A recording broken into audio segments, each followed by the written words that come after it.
വണ്ടാഴി വീട്ടിൽ പോവുക എന്നുള്ളത് തന്നെ മാനസികമായി ഒരു സന്തോഷം തരുന്ന കാര്യമാണ്.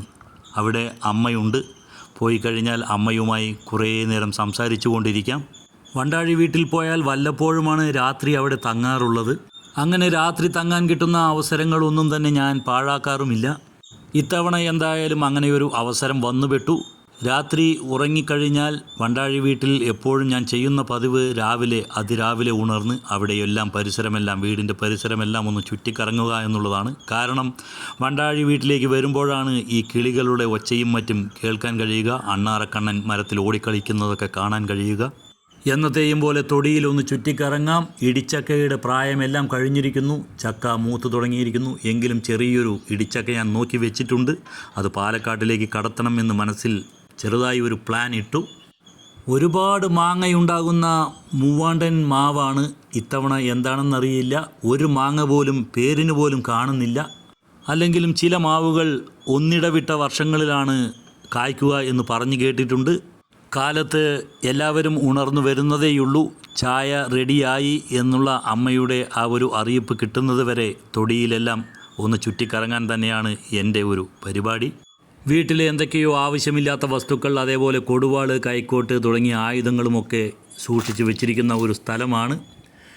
പുറകിലോട്ട് പോയി കഴിഞ്ഞാൽ ഇവിടെയെല്ലാം മുമ്പ് വീടായിരുന്നു, അതെല്ലാം ഇപ്പോൾ കാടായിരിക്കുന്നു. ആ വീടെല്ലാം പൊളിച്ചു മാറ്റിയിരിക്കുന്നു. വീട് നിന്നിരുന്ന ആ സ്ഥലമൊക്കെ താൽക്കാലികമായിട്ടുള്ള ഒരു വേലി കെട്ടി വേർതിരിച്ചിരിക്കുന്നു. ഈ സപ്പോട്ട മരത്തിൽ നിന്നും ഒരു പ്രാവശ്യം ഞാൻ കായകൾ പറിച്ച് പഴുപ്പിച്ച് തിന്നിട്ടുണ്ട്. വളരെ രുചികരമായിട്ടുള്ള സപ്പോട്ടയാണ്. അതൊന്ന് വലിക്കാനാണ് ഞാൻ ഈ ഭാഗത്തേക്ക് വന്നത്. പക്ഷേ ഇതിലും സ്ഥിതി വേറൊന്നുമല്ല. ഒരേ ഒരു കായയാണ് അതിൻ്റെ നെറുകയിലായി കാണാൻ കഴിഞ്ഞത്. എന്തായാലും അതിരാവിലെയുള്ള ഈ തൊടിയിലൂടെയുള്ള നടത്തം മനസ്സിന് നല്ലൊരു സന്തോഷമാണ് നൽകുന്നത്. തൊടി നല്ലപോലെ വൃത്തിയാക്കി, പുല്ലെല്ലാം വെട്ടിക്കളഞ്ഞ് വൃത്തിയാക്കി വെച്ചിട്ടുണ്ട്.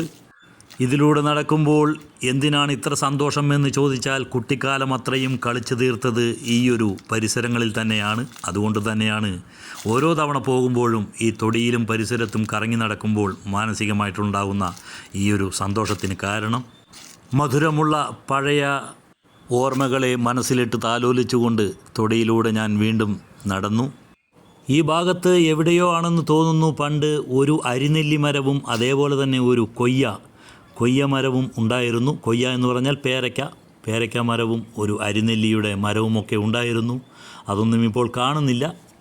നല്ല സ്വാദുള്ള മുരിങ്ങയില കിട്ടുന്ന ഒരു മുരിങ്ങ മരവും ഇവിടെ ഉണ്ടായിരുന്നു. അതിനെയും കാണുന്നില്ല. അതെല്ലാം വെട്ടിക്കളഞ്ഞതാവാം, എന്താണെന്നറിയില്ല.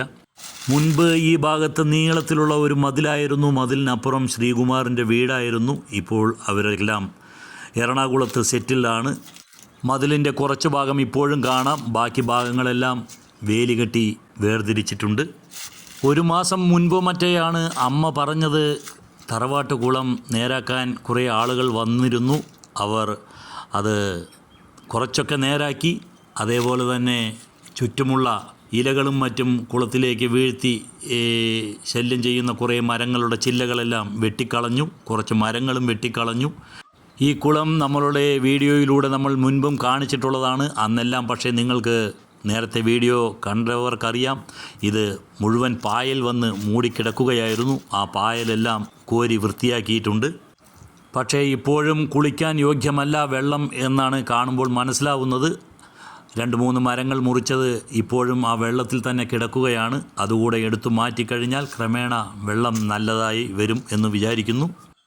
ഇപ്പോൾ നോക്കിയാൽ കുളത്തിനപ്പുറത്ത് വയലുകളെല്ലാം നമ്മൾക്ക് നല്ലപോലെ കാണാൻ കഴിയുന്നുണ്ട്. മുൻപൊന്നും ഇങ്ങനെ കാണില്ലായിരുന്നു. കാരണം ചുറ്റുപുറവും നല്ല തിങ്ങി നിറഞ്ഞ മരങ്ങൾ തന്നെയായിരുന്നു. അതുകൊണ്ട് തന്നെ അപ്പുറത്തുള്ള കാഴ്ചകൾ അന്ന് കാണാൻ പറ്റില്ലായിരുന്നു. ഇപ്പോൾ വളരെ വ്യക്തമായിട്ട് അപ്പുറത്തുള്ള വയലുകളും മറ്റും കാണാൻ കഴിയുന്നുണ്ട്. ഈ ഭാഗത്താണ് പണ്ട് ഒരു പഞ്ചാരമാവ് ഉണ്ടായിരുന്നത്. അതിൻ്റെ ആ ഒരു മധുരം, അത് എല്ലാ മാങ്ങയിൽ നിന്നും വ്യത്യസ്തമായിട്ടുള്ള ഒരു മധുരമായിരുന്നു. അതിന് ഒരു രുചിയായിരുന്നു ആ ഒരു മാങ്ങയ്ക്ക് ഉണ്ടായിരുന്നത്. അതേപോലെ തന്നെയാണ് തിരുവാതിരയ്ക്കും മറ്റും ഊഞ്ഞാല കെട്ടിയിരുന്നതും ആ ഒരു മരത്തിൻ്റെ കൊമ്പിൽ തന്നെയായിരുന്നു. അതിൽ ഊഞ്ഞാലാടി കളിച്ചതും എല്ലാം തന്നെ ഇപ്പോൾ ആ ഒരു ഓർമ്മയെല്ലാം മനസ്സിലേക്ക് കടന്നു വരുന്നു. ഇവിടെ നമ്മളുടെ വീട്ടിൽ നിന്നും ഇറങ്ങാനുള്ള ഒരു കടവായിരുന്നു, കുളിക്കടവ്. അതൊന്നും ഇപ്പോൾ കാണുന്നില്ല. ഈ കുരുമുളക് വെള്ളിയെല്ലാം തന്നെ പടർന്നു കയറുന്നതാണോ അതോ പടർത്തി വിടുന്നതാണോ എന്നറിയില്ല. എന്തായാലും എല്ലാ കവുങ്ങുകളിലും അതേമാതിരി പ്ലാവിലും മാവിലുമെല്ലാം കുറേ കുരുമുളക് വള്ളികൾ പടർന്നു കയറിയിട്ടുണ്ട്. അതുകൊണ്ട് തന്നെ വണ്ടാഴി വീട്ടിൽ പോയി വരുമ്പോഴെല്ലാം അമ്മ ഒരു കുപ്പിയിലോ ഇല്ലെങ്കിൽ ഒരു കടലാസിലോ കുറച്ച് കുരുമുളക് തന്നുവിടുന്ന ഒരു പതിവുമുണ്ട്. ചായയ്ക്കുള്ള അമ്മയുടെ വിളി ഇനിയും വന്നിട്ടില്ല. പാൽക്കാരൻ വന്നു കാണില്ല, അതുകൊണ്ടായിരിക്കാം. പാലക്കാടാണെങ്കിൽ കട്ടൻ ചായയാണ് പതിവ്. വണ്ടാഴിയിൽ വരുമ്പോഴാണ് പാൽ ചായ കുടിക്കുന്നത്. കാരണം മറ്റൊന്നുമല്ല, അമ്മ പറയും നല്ല പശുവിൻ പാൽ കൊണ്ടുണ്ടാക്കിയ ചായയാണ്, കുടിച്ചോ എന്ന്. ഈ ഒരു കിണർ പണി കഴിച്ചത് ഒരു 20 വർഷം മുൻപോ മറ്റോ ആണ്. അതിൽ നെറ്റിട്ട് അതിൻ്റെ മുകളിൽ വല വിരിച്ച് അങ്ങനെയൊക്കെ സൂര്യപ്രകാശം കടക്കാത്ത രീതിയിൽ അതിനെ വെച്ചിരിക്കുന്നു. സൂര്യപ്രകാശം തട്ടിയാൽ മാത്രമാണ് വെള്ളം എപ്പോഴും നന്നായിരിക്കുക. ഒരുപക്ഷെ തൊടിയിലെ ചപ്പ് ചവറുകൾ കിണറ്റിനുള്ളിലേക്ക് വീഴും എന്നുള്ളത് കൊണ്ടാകാം ഇങ്ങനെയൊരു മുൻകരുതൽ. ഞാൻ എൻ്റെ ഓർമ്മകളെയും താലോലിച്ച് പിന്നെയും മുന്നോട്ട് തന്നെ. പഴയ 4 കെട്ട് പൊളിച്ചപ്പോൾ പൊട്ടാതെ കിട്ടിയ കുറച്ച് ഓടുകളാണ് ഇവിടെ കൂട്ടിയിട്ടിരിക്കുന്നത്. ഇതിലൂടെയായിരുന്നു നമ്മളുടെ കടവിലേക്ക് ഇറങ്ങിച്ചെല്ലാനുള്ള ആ ഒരു വഴി. അവിടെയും ഇപ്പോൾ വേലി കെട്ടി മറച്ചിരിക്കുന്നു. അതേപോലെ തന്നെയാണ് ഇവിടെ വലതുവശത്തായി ഒരു പഴയ ശൗചാലയം ഉണ്ടായിരുന്നു. വെളിയിൽ ഒരു ശൗചാലയം. പണ്ടത്തെ വീടുകളിലെല്ലാം അങ്ങനെയായിരുന്നു. ഇപ്പോഴാണ് വീടിനുള്ളിലേക്ക് ശൗചാലയം വരികയും വെളിയിൽ ഭക്ഷണം കഴിക്കുന്ന ഒരു ഏർപ്പാട് മനുഷ്യൻ തുടങ്ങുകയും ഒക്കെ ചെയ്തത്. അപ്പോൾ പഴയ ശൗചാലയത്തിൻ്റെ സ്ഥാനത്ത് പുതിയ ഒരെണ്ണം വേണമെന്ന് എൻ്റെ ഒരു ആഗ്രഹവും അഭിപ്രായവും ഒക്കെ ആയിരുന്നു. അപ്പോൾ വലിയമ്മയുടെ മകൾ ഈ അടുത്ത കാലത്താണ് ഈ ഒരു സ്ഥലത്ത് ഒരു പുതിയ വീട് കെട്ടുകയും ഒക്കെ ചെയ്തത്. ആ ഒരു വീടിൻ്റെ വീഡിയോയെല്ലാം നമ്മളുടെ ചാനലിലൂടെ നേരത്തെ കാണിച്ചു തന്നിട്ടുണ്ട്. അപ്പോൾ ആ ഒരു നമ്മളുടെ ഒരു അഭിപ്രായം മാനിച്ചുകൊണ്ട് അവർ അവിടെ ഒരു ശൗചാലയം, പുതിയ ശൗചാലയം അവർ പണി തീർത്തിരിക്കുന്നു. വിശേഷാവസരങ്ങളെല്ലാം വരുമ്പോൾ ഒരുപാട് അതിഥികളും ഉണ്ടാകും. അങ്ങനെയുള്ള സമയങ്ങളിൽ വെളിയിൽ ഇങ്ങനെയൊരു ശൗചാലയം ഉള്ളത് എന്തുകൊണ്ടും നല്ലത് തന്നെയാണ് എന്നാണ് എല്ലാവരുടെയും ഒരു അഭിപ്രായം. അതുകൊണ്ട് തന്നെയാണ് ഇങ്ങനെയൊരു ശൗചാലയം ഇവിടെ വെളിയിൽ പണി ചെയ്യാൻ കാരണം. കഴിഞ്ഞ തവണ വന്നപ്പോൾ ഈ ഭാഗത്തെല്ലാം നിറയെ കുമ്പളങ്ങയുടെ വള്ളികളായിരുന്നു. അത് ഇവിടെയുള്ള ഈ ഒരു തെങ്ങിൻ്റെ മുകളിലേക്കും പടർന്നു കയറി തെങ്ങിൻ്റെ മുകളിൽ മുഴുവനും കുമ്പളങ്ങയായിരുന്നു. അതും നമ്മൾ നേരത്തെയുള്ള ഒരു വീഡിയോയിൽ കാണിച്ചിട്ടുണ്ടായിരുന്നു. നിറയെ 10-20 കുമ്പളങ്ങകൾ തെങ്ങിൻ്റെ മുകളിൽ കായ്ച്ചു നിൽക്കുന്നത് പോലെയുള്ള ആ ഒരു മനോഹരമായിട്ടുള്ള ദൃശ്യവും അതിൻ്റെ വീഡിയോവുമൊക്കെ നമ്മൾ ഇതിനു മുമ്പുള്ള നമ്മളുടെ വീഡിയോയിൽ ഇട്ടിരുന്നു. 10-20 തെങ്ങുകളുണ്ട്. തെങ്ങുകൾ മുഴുവൻ കായയുമുണ്ട്. പക്ഷേ അതിൽ നിന്നും കയറി തേങ്ങ ഇടുവാനുള്ള ആളുകളെ കിട്ടുന്നില്ല. എന്തായാലും താഴെ വീണ് കിടക്കുന്ന 2-3 ഉണക്കത്തേങ്ങ ഞാൻ കരുതി വെച്ചിട്ടുണ്ട്. അതെല്ലാം പൊതിച്ചെടുത്തിട്ടുണ്ട്. പാലക്കാട്ടേക്ക് കൊണ്ടുപോകണം. ഈ ഒരു കല്ല് തുണി അലക്കാനാണ് ഉപയോഗിക്കുന്നത് എങ്കിൽ ഞാൻ വണ്ടാഴിയിൽ വരുന്ന സമയത്ത് ഇത് ഉപയോഗിക്കുന്നത് എൻ്റെ കുതികാൽ തേച്ച് വൃത്തിയാക്കുന്നതിന് വേണ്ടിയാണ്. പഴയ ഓർമ്മകളിലേക്ക് എന്നെ കൊണ്ടുപോകുന്ന പല കാഴ്ചകളും ഇവിടെ നമ്മൾക്ക് കാണാൻ കഴിയുന്നുണ്ട്.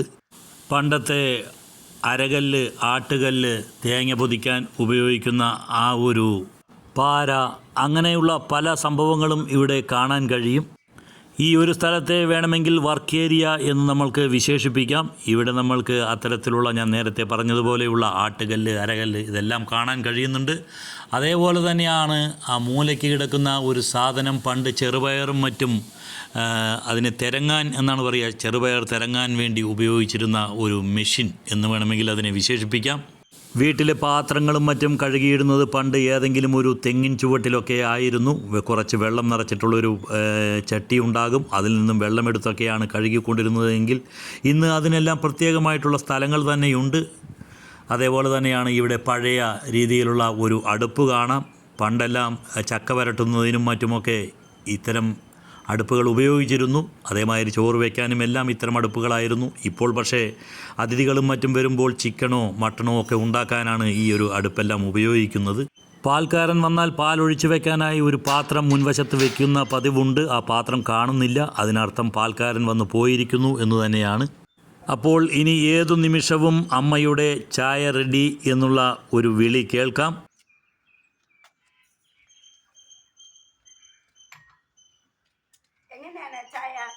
ചായ പോലെ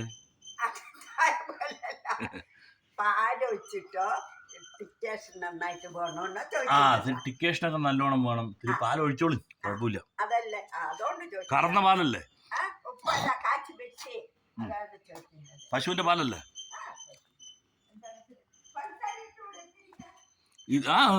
ഒരുപാടുണ്ടാ, പാകത്തിനിടണം.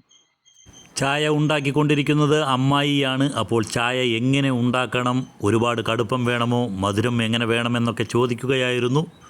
അളിയനും പെങ്ങളുമൊക്കെ ശിവരാത്രിയോടനുബന്ധിച്ചിട്ടുള്ള എന്തോ ഒരു ചടങ്ങിലേക്ക് ഇന്നലെ രാത്രി വണ്ടിയും കൊണ്ട് പോയതാണ്. അപ്പോൾ അവരുടെ ആ വണ്ടിയുടെ ഒരു സ്ഥാനം നമ്മളുടെ വണ്ടിയാണ് ഇപ്പോൾ കയ്യേറിയിരിക്കുന്നത്. വീടിൻ്റെ മുൻവശത്തും ഒരു മാവുണ്ട്. അത് മൂവാണ്ടൻ മാങ്ങാണ്. അതിലാണെങ്കിൽ നിറയെ കായയാണ്. പണ്ട് ഇവിടെയൊരു ബദാം മരമാണ് ഉണ്ടായിരുന്നത്. അതിൽ നിറയെ ബദാം കായകളും ഉണ്ടായിരുന്നു. പക്ഷേ ബദാം കായയേക്കാൾ കൂടുതൽ കമ്പിളിപ്പുഴു നിറഞ്ഞു വന്നപ്പോൾ ആ മരം വെട്ടിക്കളയുകയാണ് ഉണ്ടായിരുന്നത്. ഈ മരത്തിലാണെങ്കിൽ നിറയെ കായയുമുണ്ട്. ഒരുപാട് കായകൾ വീണുപോയിരിക്കുന്നു. സമയം 6:30 നന്നുവേടത്തി എത്തി. അപ്പോൾ നന്നുവേടത്തി എത്തിയതും ആദ്യം നന്നുവേടത്തിക്ക് കൊണ്ടുപോകാൻ പാകത്തിൽ നല്ല മാങ്ങ വല്ലതും വീണ് കിടപ്പുണ്ടോ എന്നാണ്. എല്ലാം അണ്ണാറക്കണ്ണൻ കടിച്ചതാണ്. ഞാൻ നേരത്തെ പറഞ്ഞിരുന്നു, ഞാനൊരു ചെറിയ ഇടിച്ചക്ക കണ്ടുവച്ചിട്ടുണ്ട്, അത് പാലക്കാടിലേക്ക് കടത്തും എന്ന്. അപ്പോൾ ആ ഒരു ഇടിച്ചക്ക വലിക്കുന്നതിനുള്ള ഒരു പ്രയത്നത്തിലാണ് ഇപ്പോൾ. അമ്മ അടുത്തു തന്നെ നിന്ന് നിർദ്ദേശങ്ങൾ തരുന്നുണ്ട്. കാരണം അമ്മയ്ക്ക് പേടിയാണ് മറ്റു വല്ല വലിയ ചക്ക ഇടുമോ എന്ന്. കാരണം അത് ഇടിച്ചക്ക പ്രായം കഴിഞ്ഞിട്ടുമുണ്ട്, എന്നാൽ പഴുക്കാറായിട്ടുമില്ല. അപ്പോൾ അത് ഇട്ട് കഴിഞ്ഞാൽ വേസ്റ്റാകും. അതുകൊണ്ടാണ്.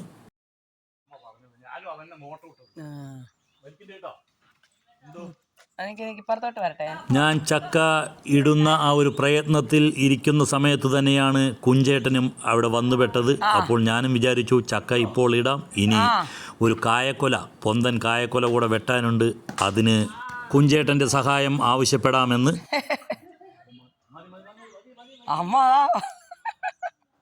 എൻ്റെ അഭ്യർത്ഥന അപ്പോൾ കുഞ്ചേട്ടനും നിരസിച്ചില്ല. കുഞ്ചേട്ടൻ ആ ഒരു കായക്കൊല വെട്ടി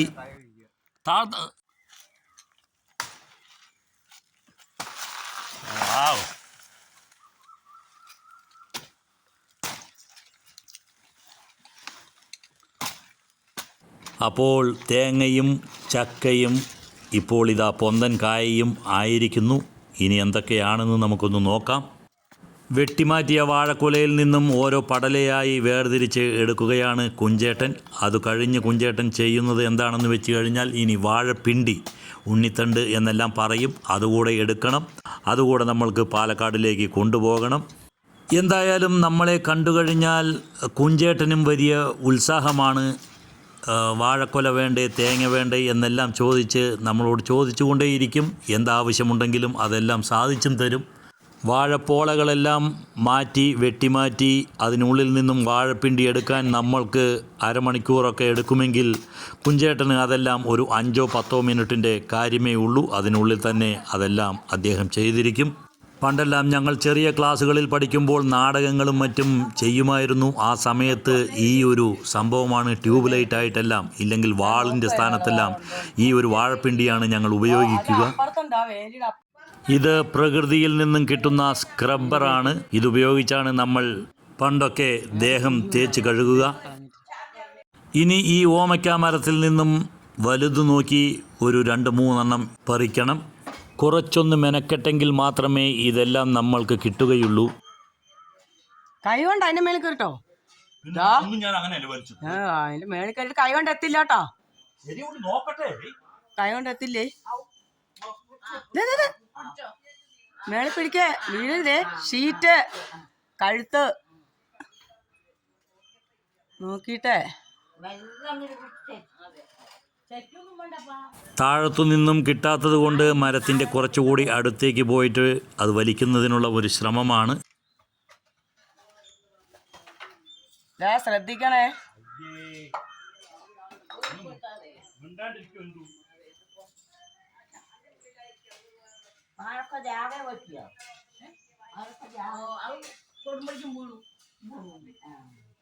അപ്പുറത്ത് ചുമരി വേണം, ഒരു കൈ കൊണ്ട് പിടിച്ചോ.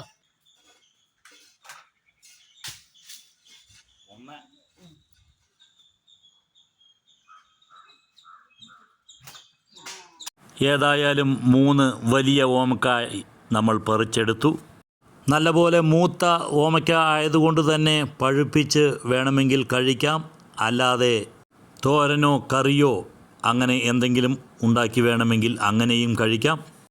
ഇനി ഇതെല്ലാം കഴിഞ്ഞ് ഇതിനെയെല്ലാം പാക്ക് ചെയ്ത് കുളി കഴിഞ്ഞ് രാവിലത്തെ ആ ഒരു പ്രഭാത ഭക്ഷണവും കഴിഞ്ഞ് വേണം നമ്മൾക്ക് പാലക്കാട്ടിലേക്ക് തിരിക്കാൻ. 30 വർഷത്തിനിടയ്ക്ക് എൻ്റെ ഇത്തരം ചെയ്തികളെല്ലാം എൻ്റെ ഭാര്യ ആദ്യമായാണ് കാണുന്നത്. അവർ ചോദിക്കുന്നു, ഇതിനു മുൻപ് ഏതെങ്കിലും സർക്കസ് കമ്പനിയിൽ ജോലിയെടുത്ത് പരിചയമുണ്ടോ എന്നെല്ലാം. ഇനി ഇവിടെ നിന്നും ഇറങ്ങിയിട്ട് വേണം, നമ്മൾ മുൻവശത്തെ മാവിൽ കുറച്ച് മാങ്ങകൾ കണ്ടിട്ടുണ്ട്. അത് നമ്മളുടെ പടിപ്പുരയുടെ മേൽക്കൂരയ്ക്ക് ഭീഷണിയായിട്ട് കുറച്ച് മാങ്ങകൾ നിൽക്കുന്നുണ്ട്. ആ ഭീഷണിപ്പെടുത്തുന്ന മാങ്ങകളെ കൂടെ ഒരു 7-8 മാങ്ങ കാണും. അതുകൂടെ നമ്മൾക്ക് പറിച്ചെടുക്കണം. അതുകൂടെ പറിച്ചെടുത്ത് കഴിഞ്ഞാൽ നമ്മൾക്ക് ഇന്നത്തെ ഈ ഒരു വണ്ടാഴിയിലെ ഈ കളക്ഷൻ പരിപാടി അവസാനിപ്പിക്കാറാകും. നമ്മളങ്ങനെ ആ കുറച്ച് മാങ്ങയും പറിച്ചെടുത്തിട്ടുണ്ട്. അപ്പോൾ നമ്മൾ സമാഹരിച്ച സാധനങ്ങളാണ് ഈ കാണുന്നത്. പപ്പായ, വാഴയ്ക്ക, വാഴപ്പിണ്ടി, മാങ്ങ, ഇനി കുരുമുളകുണ്ട്. കുരുമുളക്, അത് കഴിഞ്ഞാൽ നമ്മൾ നേരത്തെ പറഞ്ഞു ഒരു 3 ഉണക്കത്തേങ്ങകൾ നമ്മൾക്ക് വീണ് കിട്ടിയിട്ടുണ്ട്. ആ ഒരു 3 തേങ്ങ കൂടെ നമ്മൾ പൊതിച്ചെടുത്തിട്ടുണ്ട്. അതുകൂടെ നമ്മൾ പാലക്കാട്ടിലേക്ക് കൊണ്ടുപോകാനായി വെക്കുന്നുണ്ട്. ഫ്രണ്ട്സ്, അപ്പോൾ ഇത്രയും സാധനങ്ങളും ഇതിനോടൊപ്പം തന്നെ അമ്മയുടെ ആ സമൃദ്ധമായിട്ടുള്ള സ്നേഹവും കൊണ്ട് ഞങ്ങൾ പാലക്കാട്ടിലേക്ക് യാത്ര തിരിക്കുകയാണ്. അടുത്ത ഒരു വീഡിയോയുമായിട്ട് വരുന്നവരേക്കും ബൈ, എൻജോയ്.